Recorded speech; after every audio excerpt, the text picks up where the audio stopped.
Hey everyone, would you please mute your microphones if you are not one of the speakers so the rest of us can hear the speakers and not your background noise? Thanks very much.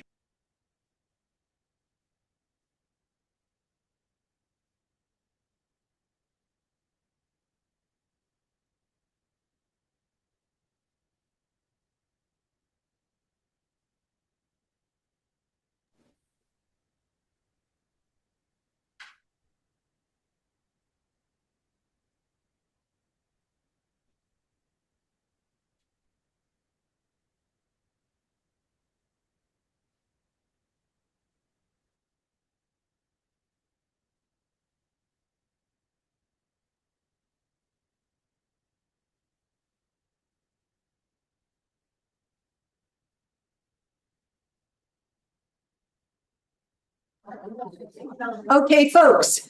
Again, thank you to everyone for coming, for sure. Welcome to Shoreline Indivisible.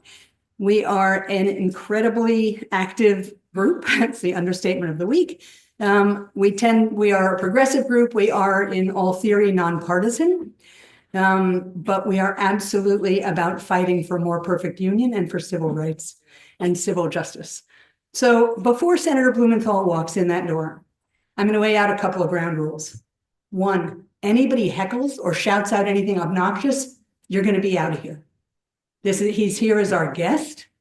Some of the replies, as far as some of the questions and comments that were just really nasty. This is not the time or the place. Treat him like a guest in your home, or perhaps better than a guest in your home. He is certainly doing us a tremendous favor to show up in Guilford and to show up at our Shoreline Indivisible meeting. So no kidding, no disrespect. So I'll just put that out there to start. A lot of people have submitted questions.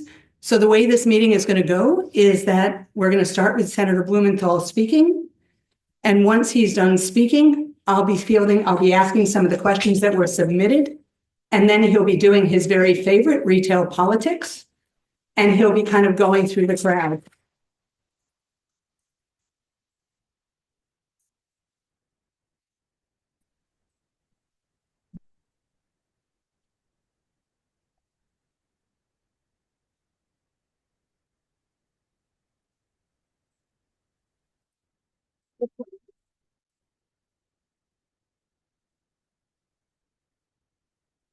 Obviously needs no introduction, right? Okay, so I'm trying to think what I also want to be clear, just so everybody is aware, including the senator, who I think is pretty aware, the whole project. So all of us in Shoreline Indivisible have been working together as an advisory team for the last 8 years. It's been growing. We are now over 1,163 people as of this morning. It's a lot. We've got a legislative action team, get out the vote team, which many of you know about because you've been picking up postcards, and a very active immigration team with a rapid response team as well, and court accompaniment. So I do want to introduce our advisory team. So Sally Hill, who is sitting behind at the other computer. Sally is our postcard whisperer. 20,000 postcards get delivered to Sally, and she sorts them all. So the sorting, the stamps, the bags, everything everyone just picks up from a cooler as though it just magically appeared. Sally is our postcard whisperer. Joan Means and her sister Ginny. Joni has been part of the Get Out the Vote work since the start. Fabulous, thank you. Ginny and Charla, who are standing on either side of Rich Keel, lead our immigration team, and also have been hard at work. Just to say, Ginny and Charla are signing people up outside if people are interested in joining a court accompaniment training, or what was the other? Court. And submit testimony for the Trust Act and rapid response team. So all of the immigration work that goes on funnels through our two amazing leaders of Ginny and Charla, and they will be standing outside. And obviously there's all this stuff on the tables. Feel free to take it. We've got our buttons that go to a QR code.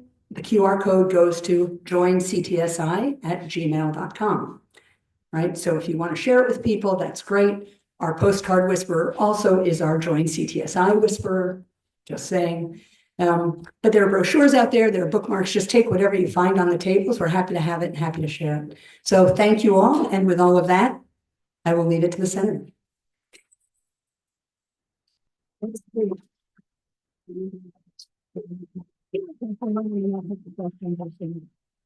Thank you so much for being here on a very windy Sunday at the beginning of spring.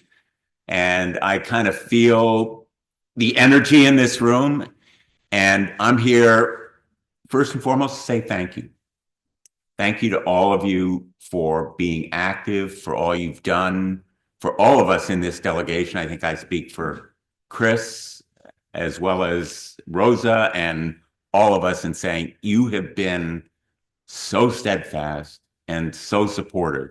It has made a critical difference. And even now, at a time when cynicism and doubt and despair are very easy to feel, and I have to be honest, I feel those emotions every day. And your steadfastness gives me the inspiration and the energy that I need. Yours and so many other people around the state and around the nation who are in touch with us. And I can just tell you, we are determined to fight. We're determined to win. We're determined to protect democracy in America. And I think there was a time when we felt like we were knocked down. And many of you, I think, sense after a lot of work that maybe none of it made a difference. But I can tell you it made a difference. It made a difference in this last election. It makes a difference right now. It will make more of a difference in the next election, which, by the way, is about a year and a half away. And it's beginning right now. Candidates are beginning to declare, they're beginning to organize, they're beginning to raise money. And in Connecticut, of course, we have a delegation that is Democratic. It may look like we can be complacent and avoid working, but I can tell you, Johanna Hayes needs your help. And I know you will give it to her. And so do the rest of our delegation. But for right now, we have regained whatever determination we might have lost. We have embarked on an active program of going to the floor, as we did all night into the morning on the reconciliation package, offering amendment after amendment, putting Republicans on the record on critical issues. I offered one, just to give you one example, on the Veterans Affairs Committee, an amendment to preserve the PAC Act funding, which provides care and benefits for veterans who are exposed to toxic chemicals, burn pits on the battlefield. Critical program. I'm the ranking member on the Veterans Affairs Committee. Every Republican except one voted against an amendment to preserve the PAC Act. That will haunt them in this next election. We're putting them on record on unanimous consent resolution. I went to the floor just this week and offered a unanimous consent resolution to end the firing and rescind the firings that have already occurred in the Veterans Administration. Literally about 2,400 so far, but they are projected to cut another 80,000. Now, these are workers in the Veterans Administration who administer the PAC Act. They administer disability benefits. They provide care in the West Haven facility. They are the doctors, the technicians, the nurses who provide hands-on care to our veterans.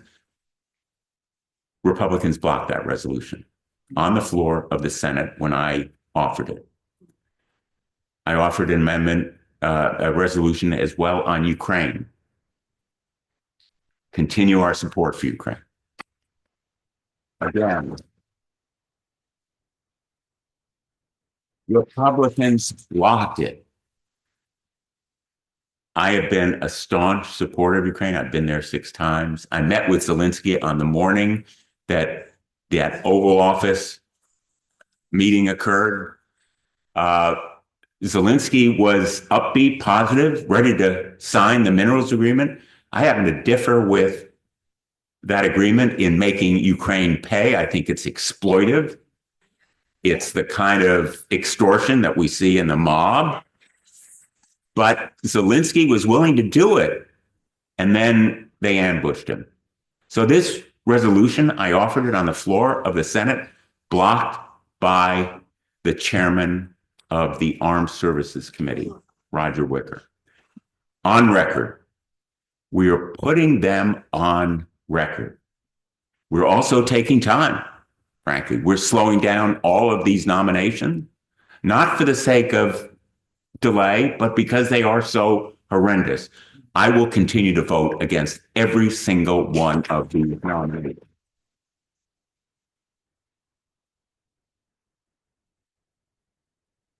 And some are worse than others, but let me tell you the dirty little secret about all these nominations, even if you think some of them look pretty good. At the end of the day, when Donald Trump tells them to jump, they will ask, how high? Yeah. They will do his bidding in an administration that has proved more corrupt than any in the history of the United States of America, more corrupt than any we have seen in our lifetimes, but probably any in terms of the magnitude of corruption. You know, the cryptocurrency deals that Donald Trump is doing that benefit himself, the Elon Musk contracts with the FAA and NASA and all the agencies he's taking over. He's getting inside information.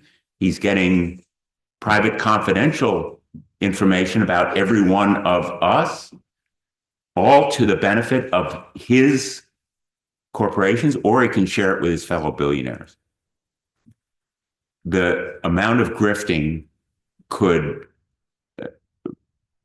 be a multi-volume history of this administration, and we're only 6 weeks into it. We're only 6 weeks into it. So we're going to keep hitting on the corruption and continuing to vote against these nominees, because what they show is that when they're there, they do his bidding. And sadly, tragically for him and for the country, the best example is Marco Rubio. You know, we all voted for him. It was unanimous. And I want to apologize to you. And I know Chris feels the same way. We made a mistake. We trusted him. Of course, it was early on before we knew how completely domineering Trump and his crowd would be. But Marco Rubio now has completely switched sides on Ukraine, on a bunch of other issues where he had a record, and we trusted it. And that's why I think we need to oppose these nominations. We cannot trust them to keep their promises, even when they are made to us in our offices or in the hearings under oath. They will do what Donald Trump tells them to do. And what he will tell them to do is for his own benefit, not for the benefit of the people of the United States. We're going to continue this all hands on deck, full court press effort. And we need to keep up the energy and the kind of real sense of history that I think is appropriate, because I see a few people here with some gray hair. We've lived through some dark times in the country. This isn't the first of the challenges that we faced as a democracy. We're an experiment. It's a work in progress. We need improvement. Apart from Donald Trump, there are areas where we can do a lot better. But we know this is, in a sense, our moment. And I'll just finish this part of what I have to say.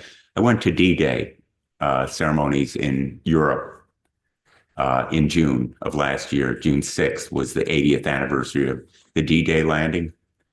And the speeches, Macron, Biden, Zelensky, they were all inspiring. But what struck me most was the conversation I had with some of the veterans who landed on Omaha Beach on that day. And one of them said to me, this was our moment. And I walked through the American cemetery, row upon row of crosses and stars of David, and then down to the beach, seeing the place where these boys, they were boys, 18, 19 years old. Many had never been away from home. They landed in 8 feet of water with 80 pounds on their backs under a hail of mortar fire, machine guns. And many of you, I'm sure, have been to Omaha Beach. It is 3 football fields long, and it is flat. There are no dunes. There's no place to hide. There's no cover. And above them were those cliffs that they had to climb. They lost about 90% on the first wave, 80% on the second wave. And they just kept going. They just kept going. And I thought to myself, this is our moment. This is our moment. They preserved democracy. They won over the Nazis. They freed Europe. What they faced that day, D-Day, 80 years ago, was certainly more formidable than what we have to face in terms of their own lives being at stake. But we face a task that is equally important, which is to preserve our democracy. And the threat now is not Nazism from abroad. It is within our country. Violent extremism, far-right extremism. So we need to reach out to our friends and neighbors. We need to reach out to Republicans. And I am here, and I will go anywhere in the state of Connecticut to talk to people. My Republican friends are scurrying away from the town halls. I'll talk to anybody, anywhere. But we need to mobilize for this coming election. We need to reach out for stories about people, how they're affected individually, when their Medicaid is cut, when they can't get the food assistance that they need, when they go to get help at the VA and they're told they have to wait for 5 weeks for care, when disability compensation is delayed. These individual stories give me the kind of ammunition I need. So get them to me, but also tell them to others so that people who are not politically aware necessarily or involved, the guy at the grocer, the person in line at the school pickup, wherever it is, people who are focused on their individual lives and aren't aware of what's going on. These Trump cuts will have real life impact. And we have to continue this fight. I know that you will. I am determined that we will do it with energy and vigor and integrity. because that's who we are. You're going to stay right at that mic and just say whenever you're done. Happy to take questions.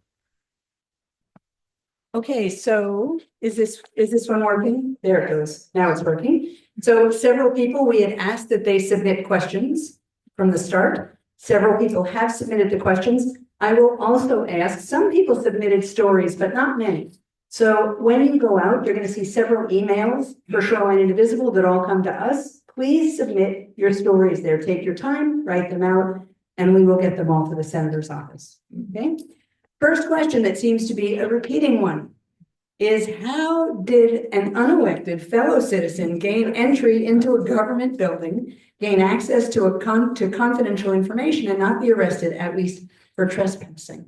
How do we deal with Musk and his children and the kid he wears on his shoulders for protection? Here, no one's going to shoot him. He's got a kid on his shoulders, right?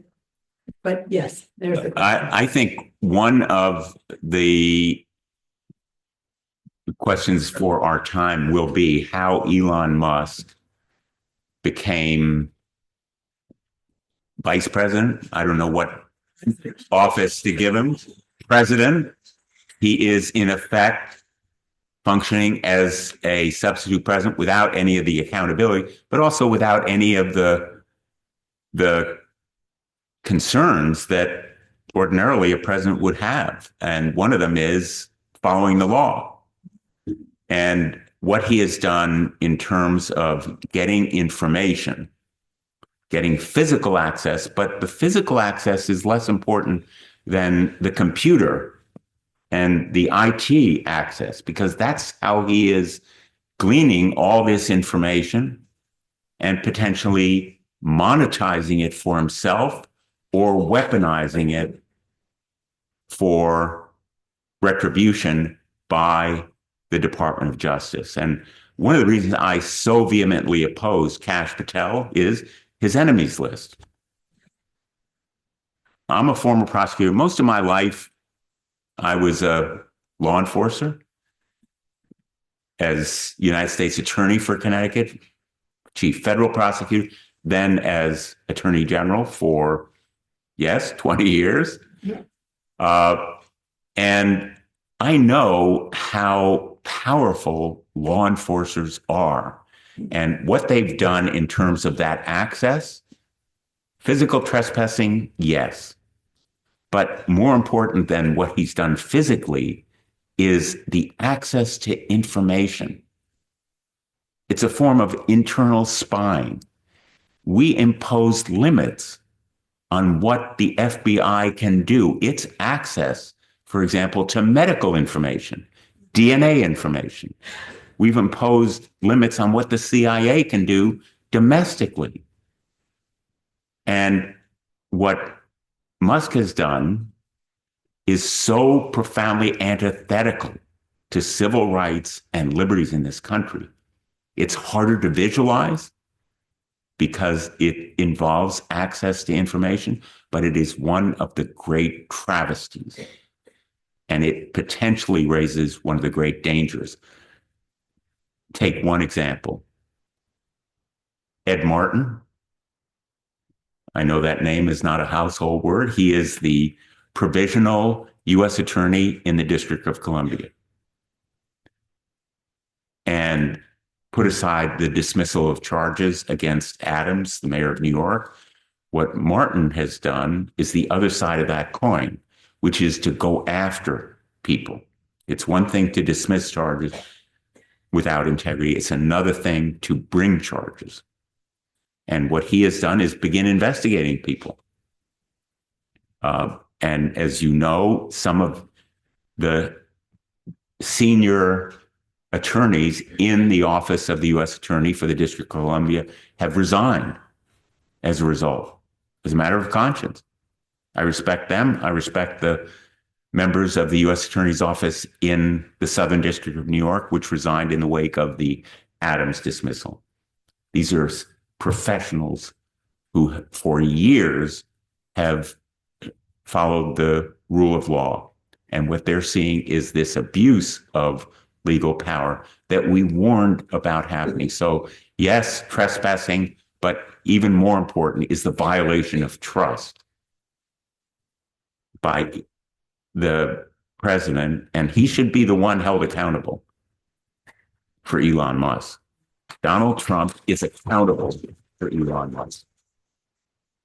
The short answer that, or the short question that follows that, so if we didn't have a corrupt president, somebody actually would be able to hold Musk accountable? Correct.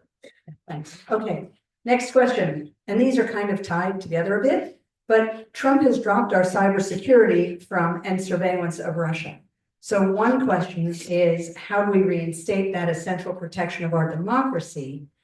And kind of in the same region, he's also announced plans to deport 240,000 Ukrainians who have refuge here.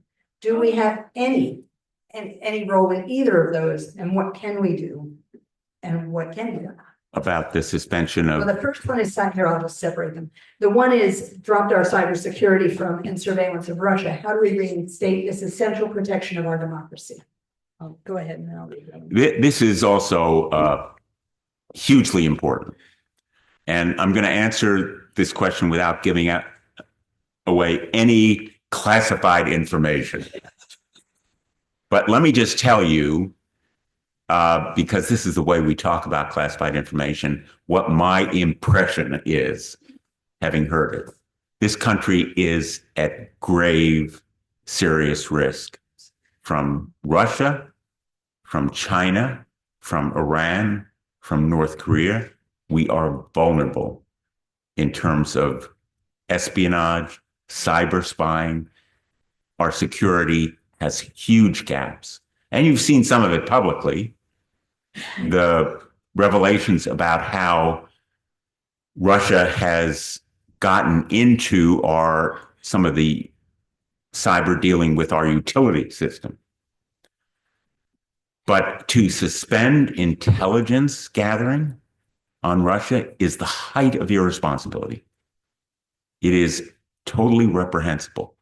And professionals in these fields will tell you how much it puts us at further risk, because even without that explicit suspension, which gives a green light to Vladimir Putin for what he wants to do in the short term, the rationale, I think, is, well, we want to encourage Putin to talk to us about Ukraine, which, Putin doesn't need encouragement to do whatever he's going to do. He is a thug.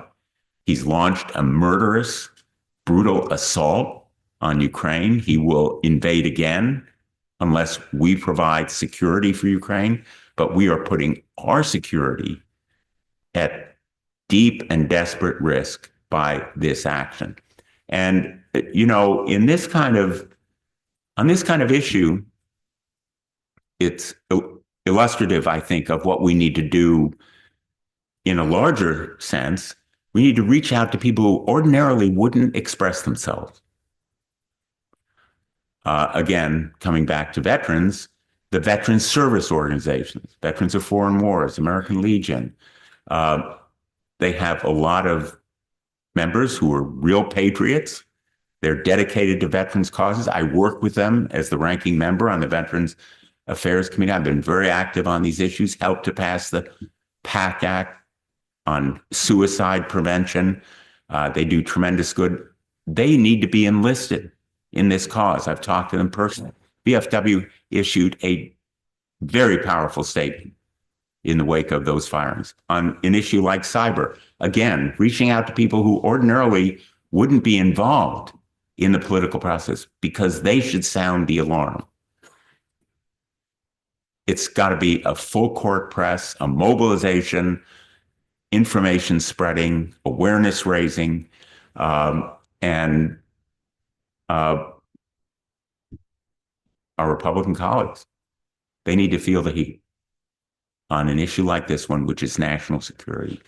And I will tell you, many of them will say privately how disturbed they are. Well, I've heard this again and again and again. They need to have the backbone to say to Donald Trump, I'm going to do the right thing.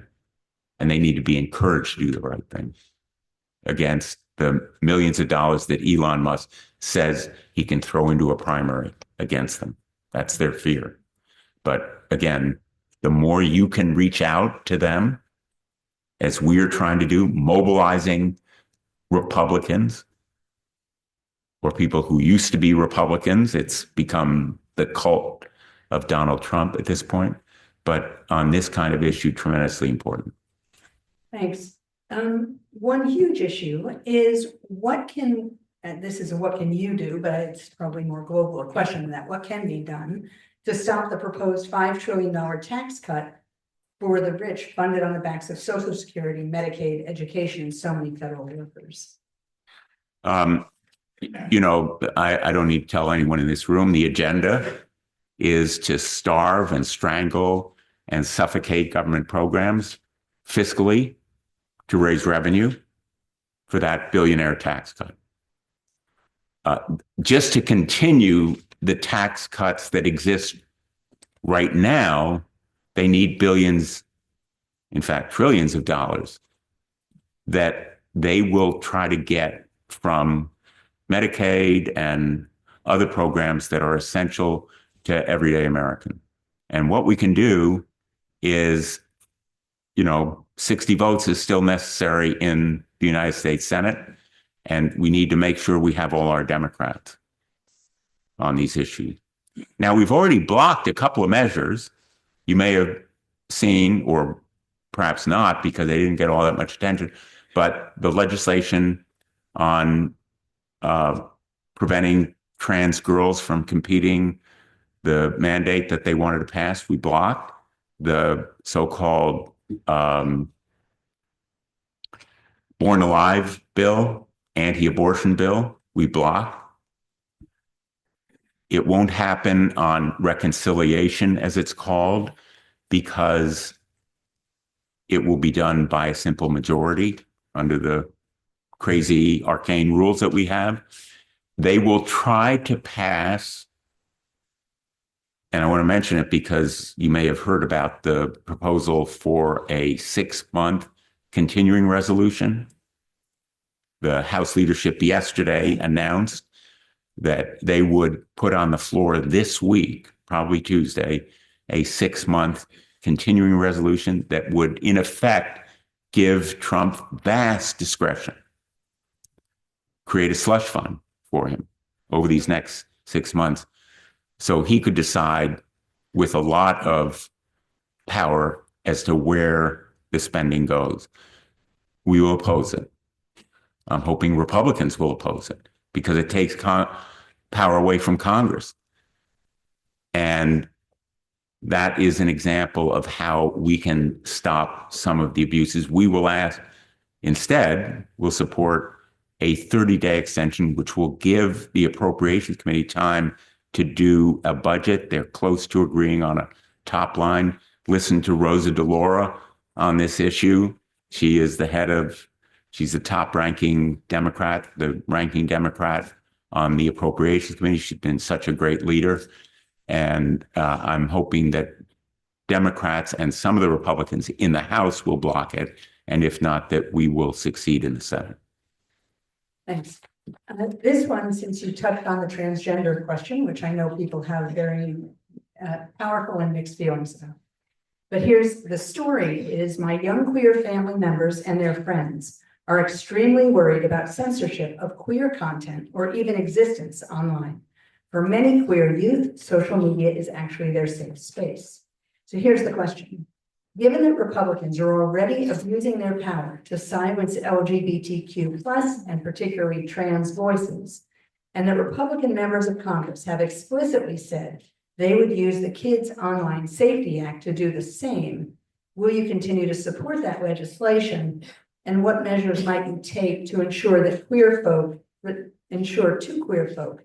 their freedom to exist and relate online and off as their true selves will not be impinged? Thank you for that question. And to all of you who have supported the Kids Online Safety Act, thank you.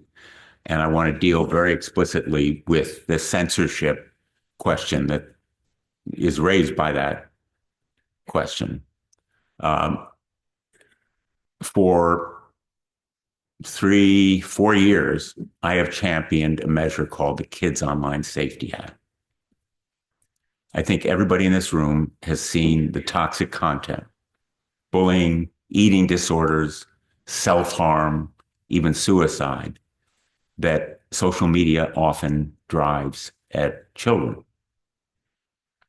And we held hearings in the Commerce Committee when I was there, showing how social media giants, big tech, very explicitly and purposely drives this content at kids because it attracts more eyeballs.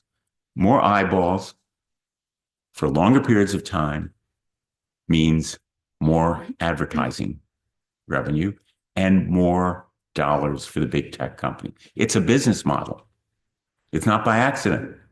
It's purposeful and intentional. And so we've drafted legislation that essentially provided tools for parents and children to take back their online lives, to disconnect from those algorithms, the black box algorithms that drive that content in response to expressions of interest. They drive the content at kids. So tools to disconnect. Second, a duty of care, so that when the social media companies know about the harm they're causing, they have a duty to mitigate it. And third, transparency, so people know what those algorithms are. Disclosure, so that we know how it's working. This is, I think the best way to think about it is, this is a product design safety bill. There is no blocking of content. There is no censorship for LGBTQ plus or for anyone else. The content is totally free, but you can decide to disconnect from the algorithms that drive it at you. So the way I think about it is, if you design a toaster that explodes in your kitchen, the manufacturer is held responsible for it. If you design a social media product that drives content at kids that is explosive in their lives, you should be held accountable for it. If they choose not to access that content, just as you choose not to buy the toaster, that's fine. That's not censorship. It's essentially giving them choices, giving kids choices, so that parents, as well as kids, can intervene when they see those bad things happening. And to come right to the question, I will oppose legislation that imposes censorship. That's not the intent of the bill. And we have worked over these 3.5 years. And when I say we, it's Marsha Blackburn, Republican of Tennessee. You know, people want bipartisanship these days. Why can't you work together? Why can't you, Republicans, Democrats, get along, do stuff together, right? You hear it. I hear it even more often. And here's an example of bipartisan legislation. It was passed by the United States Senate 91-3. That doesn't happen very often on major pieces of legislation, 91-3. But you know who's against it? Guess who? Big tech. And even when they say, oh, we're in favor of that legislation, they worked behind the scenes to block it, and they did in the House. We never got a vote. It was blocked by the House leadership, Republican leadership, because of big tech's opposition. And I am determined that we will protect children on the internet. I am determined that we need to offer these options and choices to young people through the Kids Online Safety Act, which has been backed by just about every organization responsible for protecting children, every organization that's in favor of responsibility on the internet. Most of the major tech companies on paper have supported it, but behind the scenes, they have worked to oppose it. It's not a new phenomenon in Washington, D.C., but it's happening. And I can just tell you, I respect the need for those views to be expressed. The internet offers tremendous promise. Obviously, we've seen it. It connects people, creates communities, enables people to reach out to each other across the globe. But it also has potential dangers and downsides, and we need to safeguard against them. So I respect that point of view. We're going to heed it. I will oppose any censorship. Thank you.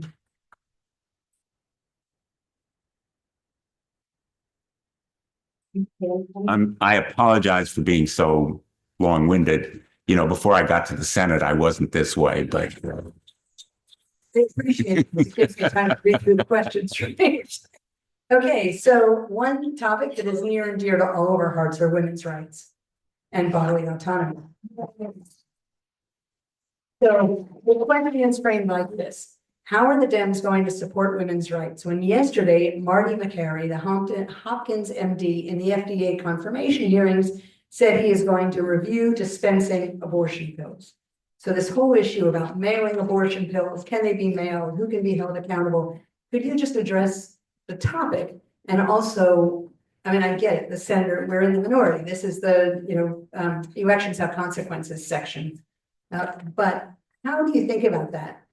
well, Republicans very simply are trying to prevent use of the mails to dispense mifepristone and other kinds of reproductive freedom methods, devices, pills.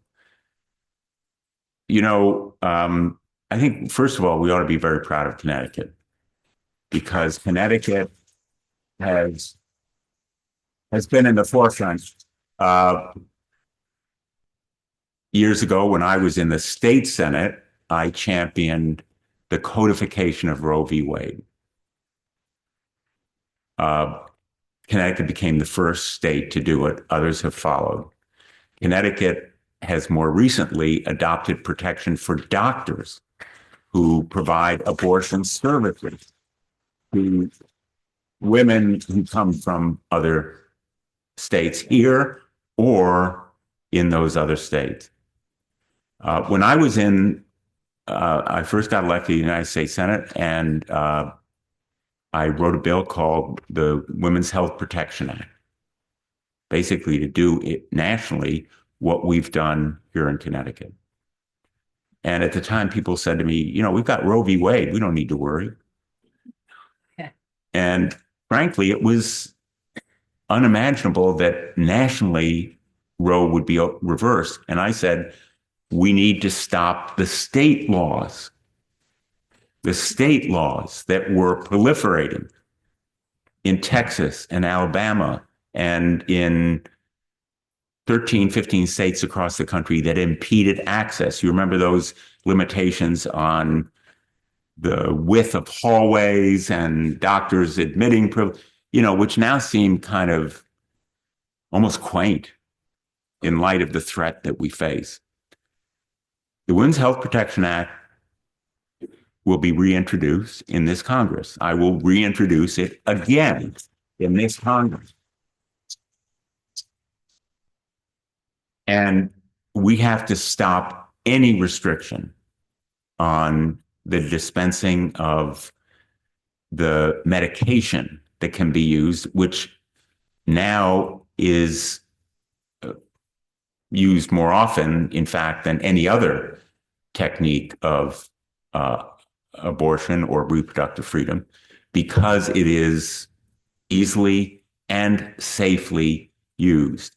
It was approved by the FDA 20 years ago. There's nothing threatening in terms of public health about it. Any effort to restrict the use of mifepristone, dispensing it through the mails, doctors required to see patients, these are the kinds of restrictions that are threatened, is totally bogus as a matter of public health. It is simply an effort designed for the anti-choice movement. So we will continue to fight it. Thank you. I have one sidebar as a plug for public health. We know measles is spreading across the country. Many of us were indeed born before 1957. You have a choice. You can, from my perspective, you can either go get tested to see if your natural immunity for measles, if that titer is still high enough to protect you, or you can go to CVS and get a measles, mumps, rubella vaccine as a booster. A couple of cases have been found in New York. We are all old enough to really question your natural immunity, all of our natural immunity that we may have had measles as a kid. Is it still adequate when a measles outbreak is happening? And so just a public health comment there. Okay, I know we're 10 till, so here we go. Here's the next statement and question. Ready? I'm an experienced child and family mental health professional, well established with long-standing academic affiliations. Never in my 40 years of clinical practice have I experienced such high levels of anxiety in populations overwhelmed by inadequate capacities for coping with all the uncertainty and massive psychological trauma we're suffering. Here's the question. What legislative initiatives are currently in need of our support, and what recommendations do you have for how we might be able to work cooperatively with the Congress to help deal with it? There's a pretty good argument that America is going through a mental health crisis. I think it's almost like conventional wisdom now, and we can laugh about it, but it is so serious, especially for our children. We need more mental health in our schools. And, it may seem like a vain hope, but I am hopeful that we can muster bipartisan support for efforts to expand insurance and make sure that we have required parity so that mental health is treated the same way as physical health. This is a longstanding cause of mine for 20 years. Even while I was Attorney General of the state, I worked with Ted Kennedy when this was one of Ted Kennedy's major causes. Mental health was an issue in his family. It's in all of our families, if we're honest about it. And it certainly affects our children who had to go through COVID. The isolation and the sense of aloneness in this world struck them particularly hard. And it's the reason why the test scores have fallen, why a lot of other things are happening with our young people. But it's also, and here I come back to veterans. Veterans are taking their own lives at rates much higher than the general population. We need to figure out why and what we can do about it. Because as with many other areas of mental health, of care, general care, what we learn through our care for veterans can help us with the general population. On cardiac care, on prosthetics, on trauma, care for veterans at our VA hospitals. And I'm putting this as a kind of plug for VA healthcare. They have championed new research that has benefited healthcare generally. And we can do it again on mental health care. So I think the country faces a real mental health crisis. Parity is important. Suicide prevention, caring for post-traumatic stress It doesn't occur only on the battlefield. It occurs in workplaces. How does trauma impact mental health? There's a lot of research that we need to do. And here's where the Trump cuts, again, wreak such havoc and harm. They're cutting NIH research in exactly this kind of medical care. The cuts in NIH research grants are depriving our hospitals and universities here in Connecticut of millions of dollars, but it's true all across the country. And so there are direct impacts, and it comes back to the point I made earlier. Stories about individuals, stories about real life impacts of the cuts that we're seeing, the hiring freezes, the firings of good people, the cuts in funding for NIH. They all are going to impact people. And in the long run, which is not that long, measured in months, not years, people are going to see it in their lives. They're going to see the impacts in their lives. We need to turn those impacts into votes in the next election and elections afterward. So I would like to follow up. I know we're kind of pushing up against the clock. So, but in both of those, so here we are, Connecticut, the insurance capital, right? And we know the insurance lobbies are very powerful here in Connecticut, right? We don't want them leaving. We don't want them staying. We don't like them anyway. I mean, it's just all over the map, right? So we know that things like a public option here that would have made mental health more affordable, would have made life vastly easier for small business owners to get health insurance for their employees. And so I guess one question is, how do we think about being able to push back on the insurance lobby here at home in Connecticut to say, really, guys, are you really not at all for the people of Connecticut? So that's the one question. Well, you're talking to the right person or the wrong person. I'm one of the original supporters of Medicare for all.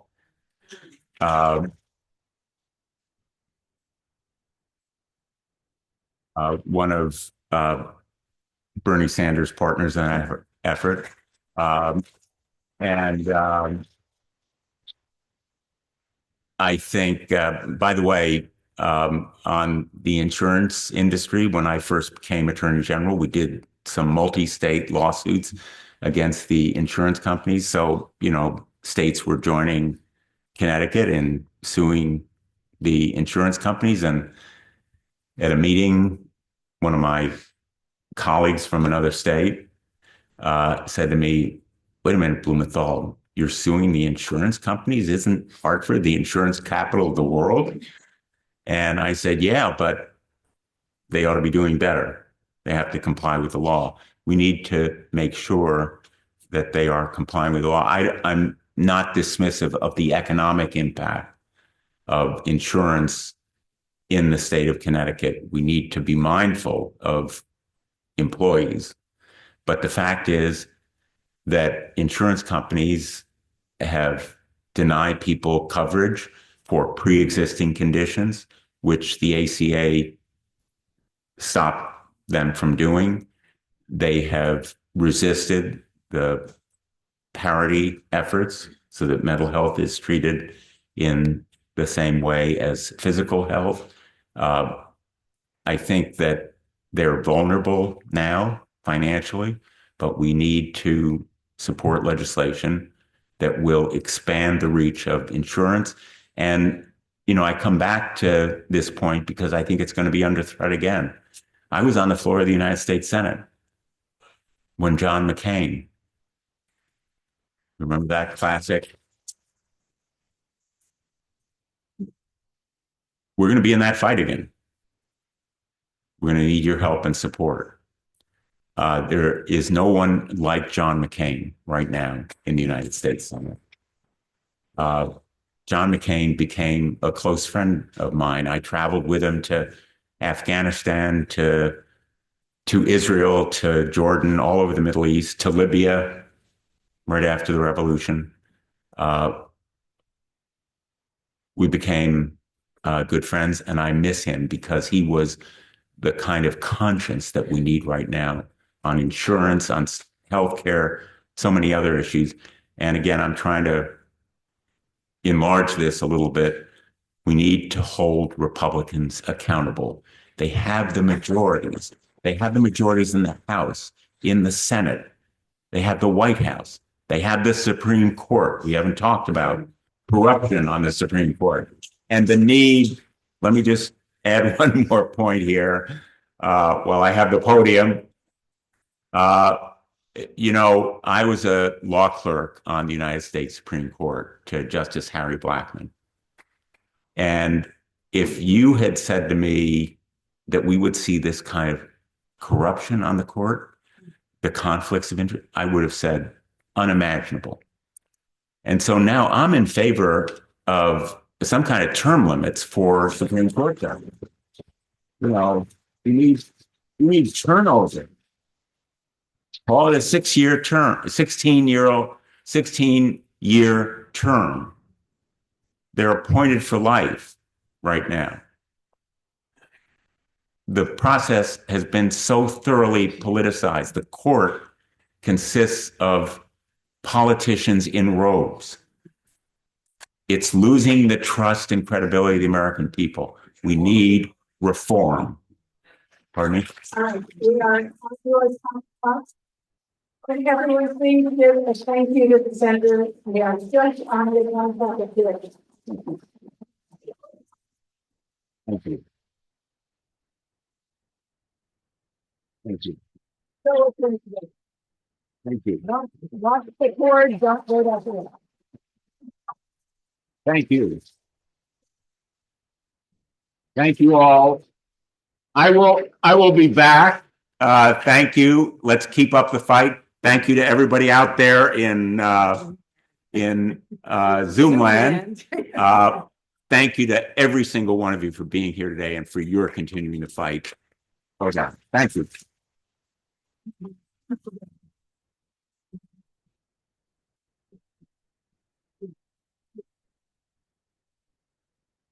So obviously, thank you to everyone.